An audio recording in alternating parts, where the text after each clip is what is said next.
മന്ത്രിസഭയിൽ മുഖ്യമന്ത്രി അടക്കം ആർക്കും തന്നെ ഭരണപരിചയമില്ല. വി ഡി സതീശൻ 6 തവണ പറവൂരിൽ നിന്ന് ജയിച്ച ആളാണ്. മുഖ്യമന്ത്രി ആയാലും നമുക്ക് തെറ്റൊന്നും പറയാൻ പറ്റില്ല. ജനപിന്തുണയുണ്ട്, പ്രാപ്തിയുണ്ട്, വാഗ്വിലാസമുണ്ട്, ഒക്കെ ഉണ്ട്. പക്ഷേ നേരത്തെ മുഖ്യമന്ത്രിയായിട്ടും മന്ത്രിയായിട്ട് പോലും ഇരുന്ന് പരിചയമില്ല. അതൊരു സത്യമാണ്. പക്ഷേ പുള്ളി അദ്ദേഹത്തെ കൊണ്ട് കഴിയുന്ന രീതിയിലൊക്കെ ശ്രമിക്കുന്നുണ്ട്, പരമാവധി നന്നാക്കാൻ ശ്രമിക്കുന്നുണ്ട്. പിന്നെ വാഗ്ദാടി കൊണ്ട് പിടിച്ചു നിൽക്കുന്നുണ്ട്. മറിച്ച് പിന്നെ പരിചയസമ്പത്തുള്ള രമേശ് ചെന്നിത്തല ആഭ്യന്തര വകുപ്പിലുണ്ട്. ഷിബു ബേബി ജോൺ അദ്ദേഹത്തിന് കുറച്ചുകൂടി നല്ലൊരു വകുപ്പ് കൊടുക്കാമായിരുന്നു. നേരത്തെ തൊഴിൽ വകുപ്പിൽ 5 കൊല്ലം പ്രവർത്തിച്ച പരിചയമുള്ള ആളാണ്. അദ്ദേഹം ഇപ്പോൾ വനം വകുപ്പിൽ വന്നിരിക്കുകയാണ്. അതുപോലെ അനിൽകുമാറിൻ്റെ കാര്യം ഞാൻ നേരത്തെ പറഞ്ഞു, 2 തവണ നേരത്തെ മന്ത്രിയായിട്ടുള്ളതാണ്. കുഞ്ഞാലിക്കുട്ടി സാഹിബ് എത്രയോ കൊല്ലം മന്ത്രിയായിട്ടുള്ളതാണ്, പരിചയസമ്പന്നനായ ആളാണ്. അങ്ങനെ എല്ലാ മന്ത്രിസഭയിലും എല്ലാവരും പരിചയസമ്പന്നരായിരിക്കില്ല. കുറച്ച് പുതുമുഖങ്ങളുണ്ടാവും, കുറേ പരിചയസമ്പന്നരും ഉണ്ടാകും. അത് സ്വാഭാവികമാണ്. പരിചയസമ്പത്തില്ലാത്ത ആളുകളും പഠിക്കാനൊരു സമയമുണ്ട്. അവർ പഠിച്ചു വരണം. അല്ലെങ്കിൽ അവരെന്താ ചെയ്യേണ്ടതെന്നുള്ളതിനെ കുറിച്ച് മുഖ്യമന്ത്രി ഇവർക്ക് കൃത്യമായിട്ടുള്ള ഡയറക്ഷൻ കൊടുക്കണം. ഇത് 4 ആൾ 4 വഴി എന്ന് പറഞ്ഞുകൊണ്ട് 4 പേര് 4 വഴിക്ക് പോയ സംഗതി എങ്ങനെ പോകും? ഒരു മന്ത്രി എടുക്കുന്ന തീരുമാനത്തോട് പരസ്യമായ വിയോജിപ്പ് വേറൊരു മന്ത്രി രേഖപ്പെടുത്തും.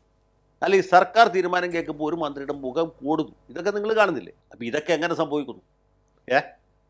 കൂട്ടായത് ഇങ്ങനൊരു തീരുമാനം ഞാൻ അറിഞ്ഞില്ല എന്നൊരു മന്ത്രി പറഞ്ഞു. അറിഞ്ഞിട്ടുണ്ടാവില്ല. അറിഞ്ഞിട്ടില്ലെങ്കിൽ തന്നെ അത് പുറത്ത് പറയാൻ പാടുള്ളൂ. മന്ത്രിസഭയുടെ കൂട്ടുത്തരവാദിത്തത്തെ ബാധിക്കുന്ന കാര്യമല്ലേ. മുഖ്യമന്ത്രി ഉത്തമ വിശ്വാസത്തോടെ ഒരു തീരുമാനം എടുക്കുന്നു, അത് നടപ്പാക്കും. മുഖ്യമന്ത്രിക്ക് അത് ചെയ്യാനുള്ള അധികാരമുണ്ട്. അതുകൊണ്ടാണ് അദ്ദേഹം മുഖ്യമന്ത്രിയായിട്ട് ഇരിക്കുന്നത്. മുഖ്യമന്ത്രി എന്ന് പറഞ്ഞാൽ തുല്യരിൽ ഒന്നാമൻ മാത്രമല്ല, അത് പണ്ടായിരുന്നു. മുഖ്യമന്ത്രിയാണ് മന്ത്രിസഭയുടെയും ഭരണത്തിൻ്റെയും തലവൻ. അദ്ദേഹത്തിന് വിവേചനാധികാരം ഉപയോഗിച്ച് ഏത് വകുപ്പിലും ഇടപെടാനും തീരുമാനമെടുക്കാനുള്ള അധികാരമുണ്ട്. പക്ഷേ അതെടുക്കുന്നതിന് മുമ്പ് ബന്ധപ്പെട്ട മന്ത്രിയെ അറിയിക്കാം എന്നുള്ളതാണ് എൻ്റെ മര്യാദ. അങ്ങനെ അല്ലാതെ ചെയ്യേണ്ട സന്ദർഭങ്ങളും ഉണ്ടാകും. ചിലപ്പോൾ വകുപ്പ് മന്ത്രിയുടെ ഭാഗത്ത് വീഴ്ച ഉണ്ടാകുകയാണ്, അല്ലെങ്കിൽ വകുപ്പിൻ്റെ ഭാഗത്ത് വീഴ്ച ഉണ്ടാകുകയാണെങ്കിൽ മുഖ്യമന്ത്രി ഇടപെടേണ്ടതായിട്ട് വരും. അതൊക്കെ പൊതുഭരണ വകുപ്പിൻ്റെ ഉത്തരവാദിത്തത്തിൽപ്പെട്ട കാര്യമാണ്. അങ്ങനെ ഒരു സന്ദർഭത്തിൽ മുഖ്യമന്ത്രി ഇടപെട്ടു, ഒരു ഉത്തരവ് പാസ്സാക്കി. അത് ബഹുമാനപ്പെട്ട വകുപ്പ് മന്ത്രിക്ക് അത്ര താല്പര്യമായിട്ട് തോന്നിയില്ല. അതിൽ പ്രധാനപ്പെട്ട ഒരു ഉദ്യോഗസ്ഥനെ ഇന്ന പോസ്റ്റിൽ നിയമിച്ചു. ഒരു പക്ഷേ അത് വകുപ്പ് മന്ത്രിക്ക് നീരസം ഉണ്ടാക്കി കാണാം. അങ്ങനെ ഒരു സന്ദർഭത്തിൽ തന്നെ അത് പരസ്യമായിട്ട് പറയാൻ പാടില്ല. അത് മുഖ്യമന്ത്രിയോട് നേരിട്ട് പറയാം, മുഖ്യമന്ത്രി ചെയ്തത് ശരിയായില്ല, എനിക്കതിൽ വിയോജിപ്പുണ്ട് എന്ന് പറയും. അല്ലാതെ പരസ്യമായ അഭിപ്രായ പ്രകടനം നടത്തുന്നത് തെറ്റല്ലേ? ചെയ്യാൻ പാടില്ലത്. ഇതൊന്നും അറിയാൻ പാടില്ലാത്ത ആളുകളാണ് മന്ത്രിമാരായിട്ട് വന്നില്ല. അതാണ് അതിൻ്റെ കഷ്ടം. മന്ത്രിമാരുടെ ജോലി എന്താണ്? വെറുതെ നാടമുറിക്കലും കല്ലിടലും വിളക്ക് കത്തിക്കലും അല്ല. അതാർക്കും ചെയ്യാം. അതിപ്പോൾ മന്ത്രിക്ക് വരും മന്ത്രിയുടെ ഡ്രൈവറോ ഗൺമാനോ വിട്ടാലും ചെയ്യിക്കാം. നമ്മുടെ ഇടതുപക്ഷ സർക്കാരിക്കുമ്പോൾ ഒരു മന്ത്രി അദ്ദേഹത്തിന് സഭയിലെത്തോട്ട് ഭാര്യയെ പറഞ്ഞുകൊണ്ട് ഉദ്ഘാടനം ചെയ്യിച്ച സംഭവം ഉണ്ടായിട്ട്. ഞാൻ മന്ത്രിയുടെ പേര് പറയുന്നില്ല, തിരുവനന്തപുരത്ത് തന്നെ. അതെന്താണ് സാർ? ഏതാ? അത് ഏത് വർഷമാണ്? അത് ഞാൻ പറയില്ല. അത് VS-ൻ്റെ കാലത്താണ്. VS-ൻ്റെ കാലത്താണ്. ഓക്കെ. മന്ത്രിക്ക് സഭയില്ലാത്തതുകൊണ്ട് ഭാര്യ പോയി ഉദ്ഘാടിച്ചു. ഉദ്ഘാടനത്തിന് സത്യത്തിന് ഭാര്യ മതി. എൻ്റെ അഭിപ്രായത്തിൽ മന്ത്രിമാരെ ഈ ഉദ്ഘാടന വകുപ്പ് ഭാര്യമാരെ ഏൽപ്പിക്കുകയാണെങ്കിൽ കുറച്ചുകൂടി കളർഫുള്ളാവും. അവരുടെ കാഞ്ചീപുരം സാരികളൊക്കെ പ്രദർശിപ്പിക്കാൻ ഒരു അവസരം കിട്ടും. പിന്നെ ഇവരെ വേണ്ട രീതിയിൽ ആളുകൾ ബഹുമാനിക്കുകയും ചെയ്യും. മന്ത്രിമാർക്ക് വേറെ ജോലി ആ സമയത്ത് ചെയ്യാം. സത്യത്തിൽ അത് വളരെ നല്ല മാതൃകയാണെന്നാണ് എൻ്റെ അഭിപ്രായം. പക്ഷേ ഇവിടെ നടക്കുന്നത് എന്താണ്? മന്ത്രിമാർക്ക് മൈക്ക് വെച്ച സ്ഥലത്ത് പ്രസംഗിക്കാനും കല്ലിടാനും മറ്റേ വിളക്കെത്തിക്കാനും നാട മുറിക്കാനും മാത്രമേ സമയമുള്ളൂ. ഈ മന്ത്രിസഭയിൽ വേറൊരു മന്ത്രി, ഞാൻ പേര് പറയുന്നില്ല, എൻ്റെ ഒരു സുഹൃത്താണ്, ബഹുമാനപ്പെട്ട മന്ത്രി, തിരുവനന്തപുരത്ത് നടത്തിയ ഒരു പ്രസംഗമുണ്ട്. മലിനീകരണ നിയന്ത്രണ ബോർഡിൻ്റെ ഒരു പരിപാടി. നമ്മുടെ PV അൻവറിൻ്റെ ജപ്പാൻ കുടിവെള്ള പദ്ധതിയുടെ പ്രസംഗം കേട്ടില്ലേ?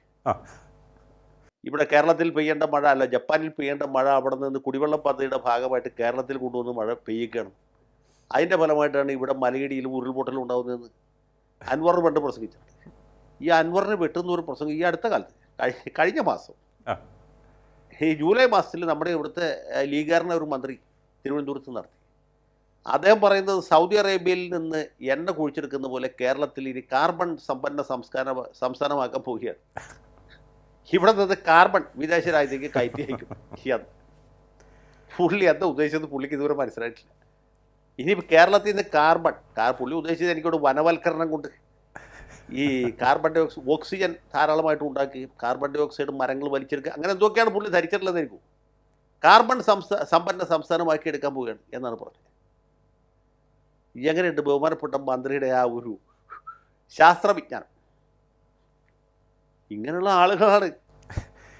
പിന്നെ റോഡിലെ കുഴി അടയ്ക്കുന്നതിനെ കുറിച്ച്, മഴ പെയ്യുമ്പോൾ കുഴി ഉണ്ടാവുന്നതിനെ കുറിച്ചൊരു മന്ത്രി പ്രസംഗിച്ചില്ലേ? അത് പിന്നെ സാരമില്ല, നാക്കോടിക്കാത്തതുകൊണ്ടാണെന്ന് വിചാരിക്കാം. അല്ലെങ്കിൽ പറഞ്ഞ് ശീലിച്ചു പോയതുകൊണ്ടാണ് അങ്ങനെയൊക്കെ സംഭവിക്കും.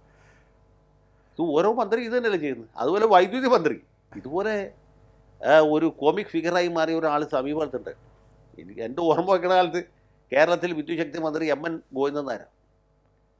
എം.എൻ. കഴിഞ്ഞ് പിന്നെ പി കെ വാസുദേവൻ നായർ വരുന്നു. അത് കഴിഞ്ഞ് ബാലകൃഷ്ണപിള്ള വരുന്നു. ആ പ്രഗത്ഭരായ പല ആളുകളും മാറി മാറി വന്നിട്ടുണ്ട്. ശിവദാസ മേനോൻ ദീർഘകാലം ഉണ്ടായിരുന്നു. അങ്ങനെ ഒരുപാട് പേരിരുന്ന വകുപ്പാണ് വൈദ്യുതി വകുപ്പ്. വൈദ്യുതി മഴ പെയ്യാത്തത് നമുക്ക് മനസ്സിലാക്കാം, വൈദ്യുതി കമ്മി ഉണ്ടാകുന്നത് മനസ്സിലാക്കാം, ലോഡ് ഷെഡിങ്ങോ പവർ കട്ടോ കൊണ്ടുവരുന്നത് മനസ്സിലാക്കാം. ഇതങ്ങനെയല്ലല്ലോ, ഏത് സമയത്ത് എപ്പോഴെങ്കിലും കറണ്ട് പോവാം. അതെങ്ങനെ സംഭവിക്കും? കാലത്ത് 10 മണിക്ക് പോവാം, രാത്രി 10 മണിക്ക് പോവാം, 12 മണിക്ക് പോകാം. എന്നിട്ട് ഇതിനെ പരിഹസിച്ച് ആലപ്പുഴയിലുള്ള ഒരു പാവപ്പെട്ടവൻ ഫേസ്ബുക്കിൽ പോസ്റ്റ് ഇട്ടു. ഈ പാതിര സമയത്ത് കറണ്ട് പോയിരിക്കണി എന്ത് ചെയ്യണം പൂക്കി മേനോനെ എന്നാണ് ചോദിച്ചത്. അപ്പോൾ തന്നെ പോലീസ് കേസ് ചാർജ് ചെയ്യുമ്പോൾ അദ്ദേഹത്തിൻ്റെ ഫോൺ പിടിച്ചെടുത്തുകൊണ്ട് പോയിച്ചു. ഈ ഫോൺ പിടിച്ചെടുത്തുകൊണ്ട് പോയാൽ വൈദ്യുതി പ്രതിസന്ധി തീരും ഇല്ല. ഈ രാജ്യത്ത് നമ്മൾ ബാലകൃഷ്ണപിള്ളയുടെ കാലത്ത് പറയുമായിരുന്നു, ഈ രാജ്യത്ത് സത്യസന്ധമായിട്ട് നടക്കുന്ന ഒരേ ഒരു കാര്യം പവർ കട്ടാണ്. കാരണം കറക്റ്റ് 6:30 മണിക്ക് പോയാൽ 7 മണിക്ക് വരും, 7 മണിക്ക് പോയി 7:30 മണിക്ക് വരും. അരമണിക്കൂറിൽ ലോഡ് ഷെഡിംഗ് എന്ന് വെച്ചാൽ കറക്റ്റാണ്. അത് 1 സെക്കൻഡ് കൂടുകയോ 1 സെക്കൻഡ് കുറയുകയോ ചെയ്യില്ല. കാരണം സത്യസന്ധവും സുതാര്യവുമായിട്ട് നടക്കുന്ന ഒരു കാര്യമാണ്. ഇപ്പം അതുപോലും പറയാൻ പറ്റില്ല. ഏത് സമയത്തുകൂടെയും കറണ്ട് പോകും. നമ്മൾ വീട്ടിലെ പണിയൊക്കെ ഒതുക്കി വേൾഡ് കപ്പ് കാണാൻ വിചാരിച്ച് രാത്രി 11 വരെ കാത്തിരുന്ന് TV ഓൺ ചെയ്യുന്ന സമയത്തായിരിക്കും, അല്ലെങ്കിൽ കളി തുടങ്ങി 5 മിനിറ്റ് കഴിയുമ്പോൾ കറണ്ട് പോകും. പിന്നെ ബാക്കി രംഗങ്ങൾ നമ്മൾ മനസ്സിൽ സങ്കല്പിച്ച് കാണും.